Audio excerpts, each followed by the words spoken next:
আমি একটু বলবো, ক্ষমতা আসার পর তাদের লুটপাট এবং দুর্নীতি এমন পর্যায়ে গেছে যে ব্যাংকগুলি কাজ করতে পারছে না, কয়েকটি ব্যাংক দেউলিয়া ঘোষণা দেওয়ার পথে।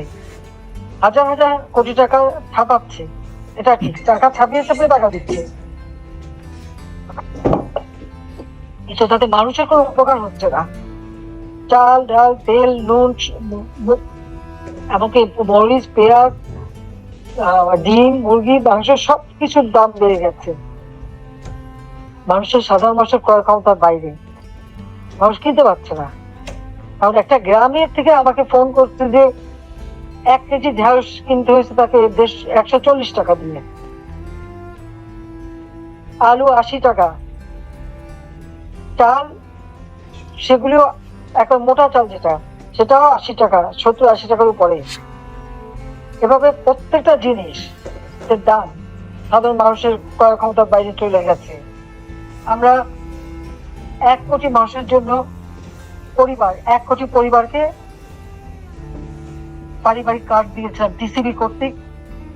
30 টাকায় চাল এবং অল্প দামে ডাল, তেল, চিনি এগুলি যাতে কিনতে পারে সেই ব্যবস্থা করে দিই। আমরা দেখলাম সেখান থেকে 43 লক্ষ মানুষের নাম বাদ দিয়ে দিয়েছে। কেন? আর সেই মানুষগুলি কার্ড দিয়ে কান্নাকাটি করছে।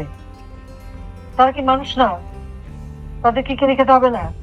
দিয়ে আসছি তো আমি, টাকা পয়সা রেখে আসছি, 20 লক্ষ মেট্রিক টন চাল রেখে আসছি। তাহলে এই মানুষগুলোকে কেন বঞ্চিত করলো? আমার মনে হয় কি জানেন, আসল কথা ওই টাকা পয়সাগুলি, আর ওই যে পণ্যগুলি কিনতে হবে এবং মানুষকে স্বল্প মূল্যে দিতে হবে, ওই টাকাগুলিও তারা আত্মসাৎ করে নিচ্ছে।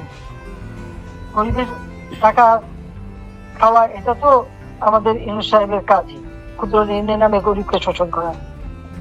আর কাজে এই টাকা লোভ সামলাতে পারেনি।